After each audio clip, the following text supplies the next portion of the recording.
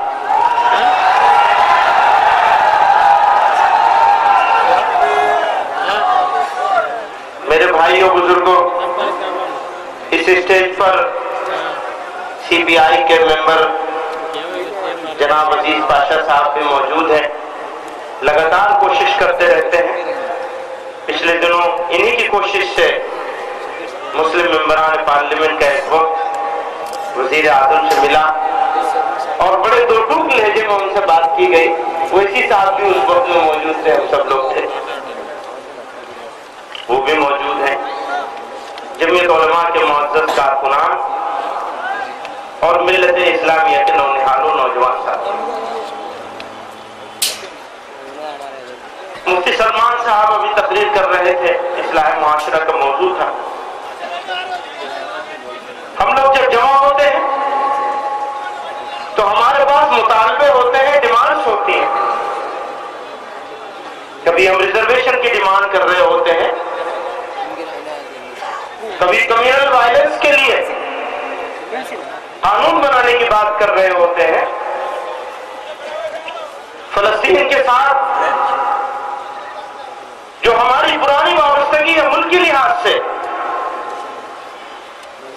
پنڈت نہرو نے اس ملک کو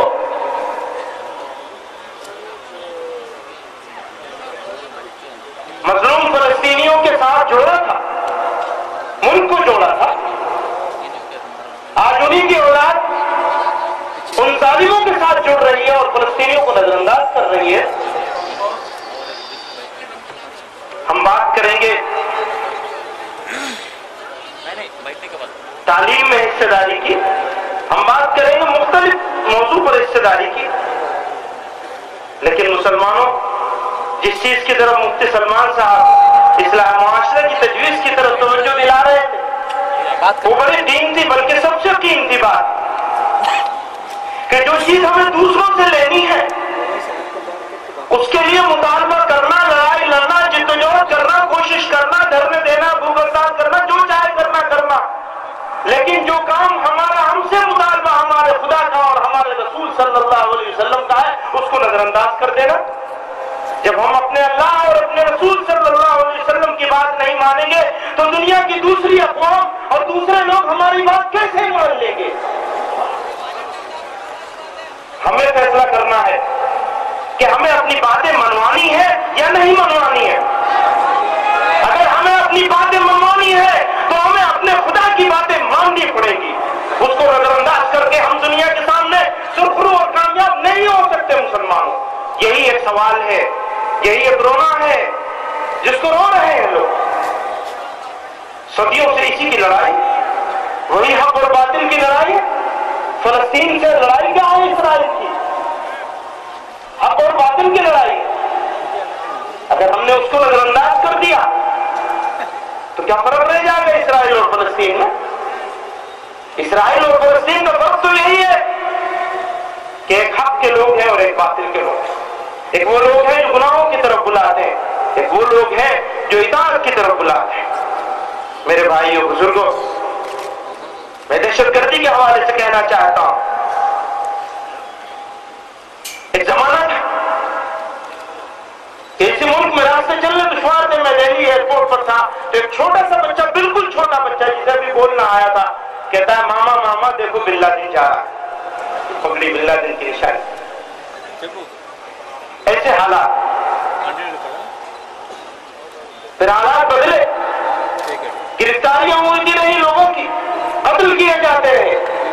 پھر ایک زمانہ ایسا آیا کہ لوگ عدالتوں سے بے قصور ہو کر کے نکلے اور دہشت گردی کا ایک نیا جال لوگوں کے سامنے آیا، لوگوں نے تھوڑا سکون کا سانس لیا۔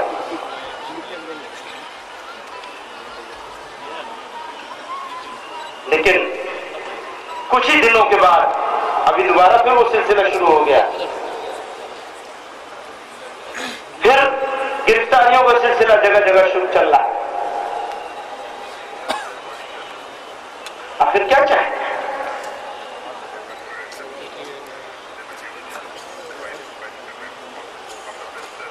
اگر اس سیکنڈ لارجسٹ میجورٹی کو، اس دوسری بڑی اکثریت کو اس طرح سے ہرس کر کے رکھا جائے گا، ایک سائیکولوجیکل پریشر میں رکھا جائے گا، نفسیاتی دباؤ میں رکھا جائے گا، تو یہ قوم اپنا ملک کی ترقی میں اپنا مثبت کردار ادا نہیں کر سکے گی۔ اور کیا، اور اگر یہ بات اچھی طرح سن لیجیے، اگر ہندوستان کا مسلمان اپنا پوزیٹیو رول پلے نہیں کر سکا تو یہ ملک کبھی ترقی نہیں کر سکے گا۔ اگر ہندوستان کا مسلمان محروم رہے گا تو یہ ملک بھی محروم رہے گا۔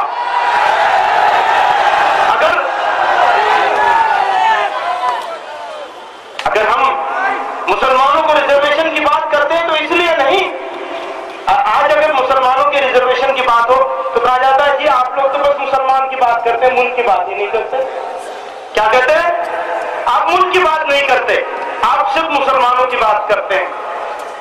اور میں یہ کہتا ہوں جو لوگ اس ملک کے مسلمانوں کو نظر انداز کرنے کے ذمہ دار ہیں، ان آزادی کے 63-64 سالوں میں وہ لوگ اس ملک کے غدار اور دشمن ہیں، انہوں نے ملک کو بربادی کی طرف لے جانے کا کام کیا ہے۔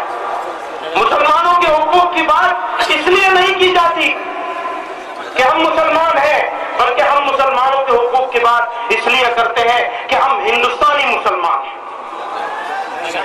ہم اپنے ہندوستان کو، اپنے ملک کو ترقی کے اس جگہ پر دیکھنا چاہتے ہیں جس کا خواب آزادی کے معماروں نے کیا۔ میرے بھائیوں بزرگوں، میں اس بات سے پوری طرح اتفاق کرتا ہوں، ایسی صاحب نے کہا ریزرویشن دیا گیا اور بڑے زور شور کے ساتھ 4.5%، 4.5%۔ آخر جلد بازی کیا تھی؟ کیا طریقہ، کیا پیمانہ آپ نے اختیار کیا دینے کا؟ بہت افسوس کے ساتھ کہنا پڑتا ہے تو وہ ریزرویشن جو مسلمانوں کا حق ہے، ان کی تعلیمی، اقتصادی محرومی کی وجہ سے اس حق کو حاصل کرنے کے لیے میرے بھائیوں بزرگوں ہم نے ریزرویشن کی مانگ کی۔ آپ نے جلد بازی میں اسے الیکشن کے مد نظر، یو پی کا الیکشن دیکھ لیا آپ نے،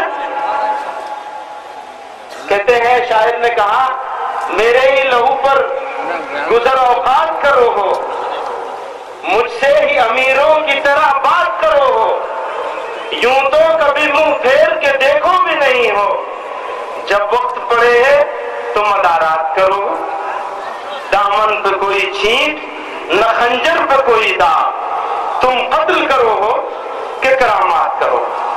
وآخر دعوانا ان الحمدللہ۔ مولانا قاری احمد اللہ صاحب قاسمی جو جمعیت علماء ہند دہلی سے تشریف لائے ہوئے ہیں، میں ان سے درخواست کرتا ہوں کہ میک پہ تشریف لائیں اور ایک نظم پیش کریں۔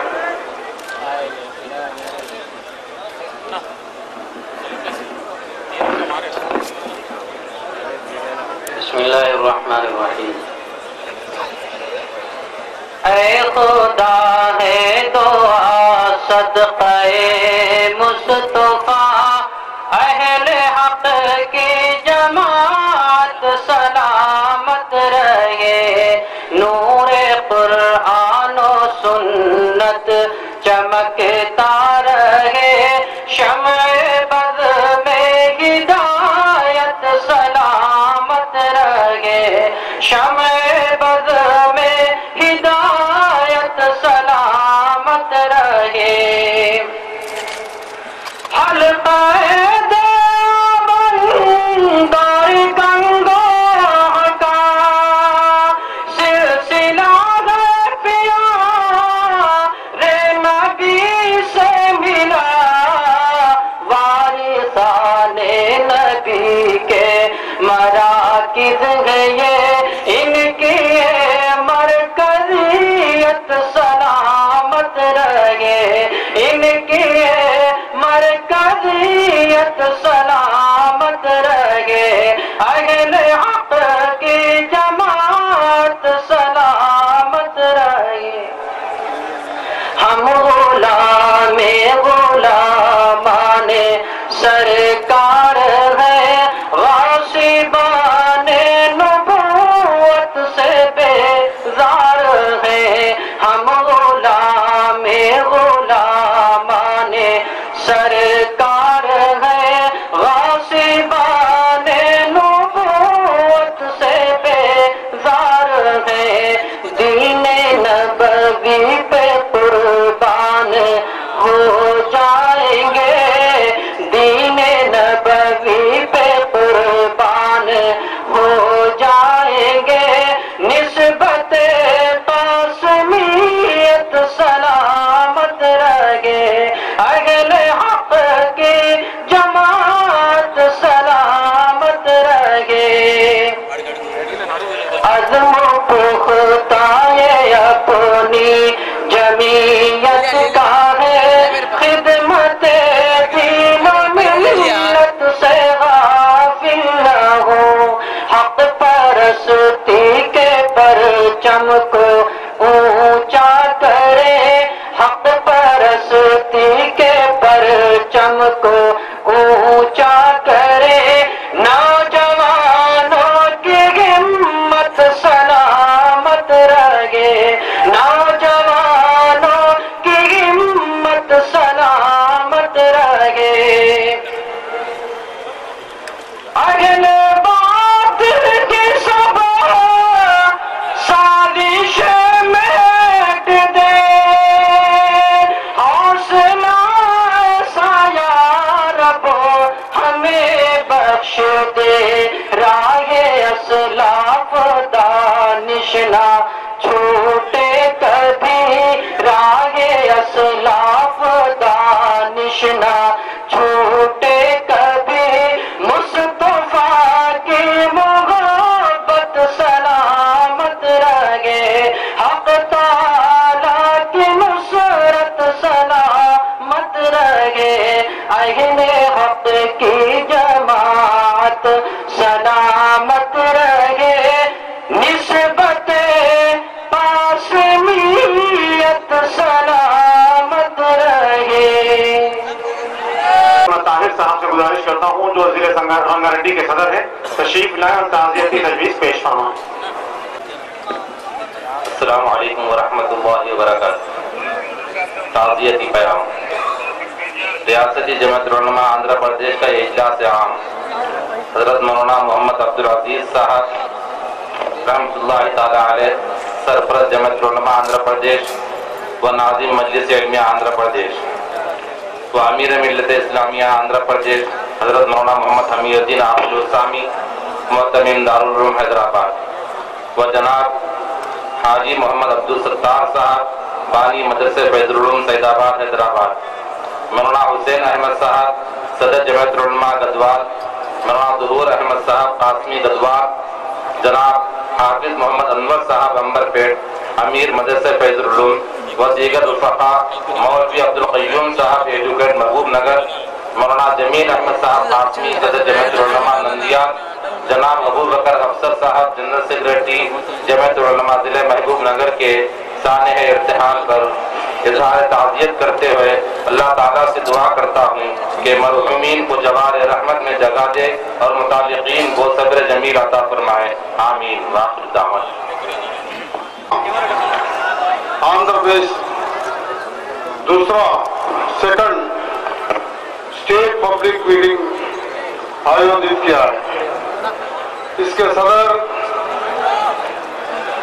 پیر شبیر احمد صاحب MLC صاحب، منچ پہ اپستھت سبھی دنیا بھر سے آئے بھائیوں اور بہنوں،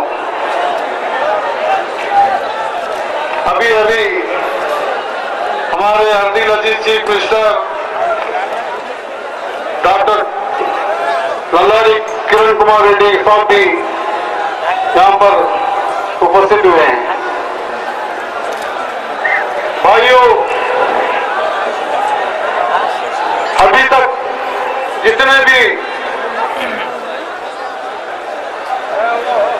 بھائی لوگ بات کی ہے مسلمان بھائیوں کے لیے، ان کے انتی کے لیے، ترقی کے لیے، میں ان کو اس منچ کے دوارا شکریہ ادا کرتا ہوں۔ سبھی بھائیوں کو یہاں پر جتنے بھی آئے سبھی بھائیوں کو سکندرآباد کے ممبر آف پارلیمنٹ کی حیثیت سے آپ لوگوں کو سب کو مبارکباد دیتا ہوں۔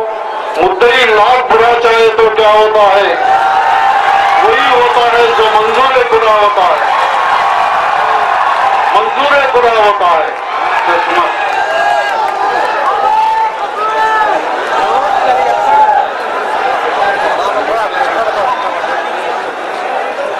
تشریف رکھیے آپ حضرات۔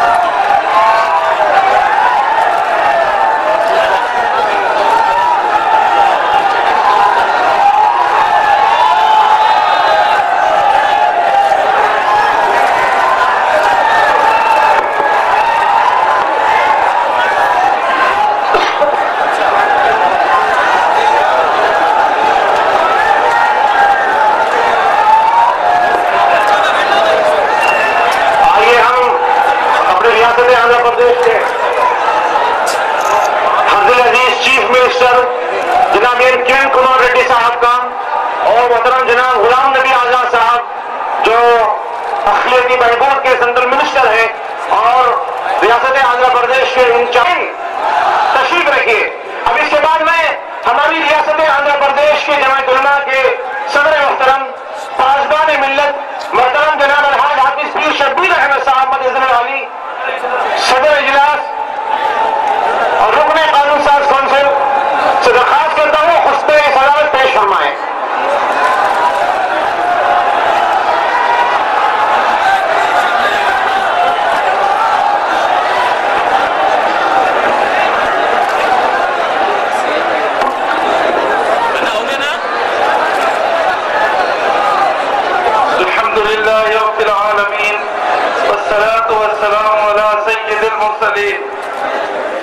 معزز اراکین حضرت مولانا قاری سید محمد عثمان صاحب منصور پوری دامت برکاتہم صدر جمعیت علماء ہند و استاد حدیث دارالعلوم دیوبند اور حضرت مولانا سید محمود اسد مدنی صاحب جنرل سیکرٹری جمعیت علماء ہند MP اور جناب غلام نبی آزاد صاحب مرکزی وزیر صحت و خاندانی مسائل حکومت ہند، جناب شری این کمار ریڈی صاحب چیف منسٹر آندھرا پردیش، علماء کرام، دانشوران ملت، سیاسی اور سماجی قائدین، اراکین جمعیت علماء آندھرا پردیش اور شرکاء اجلاس، سب سے پہلے آپ حضرات کا شکریہ ادا کرنا چاہتا ہوں کہ آپ حضرات نے اس ناچیز کو تمام کمزوریوں اور کوتاہیوں کے باوجود اس عظیم اجلاس کی صدارت کے لیے منتخب کیا، جبکہ واقعہ یہ ہے کہ اس ذمہ داری کو ادا کرنے کا حل نہیں ہوں۔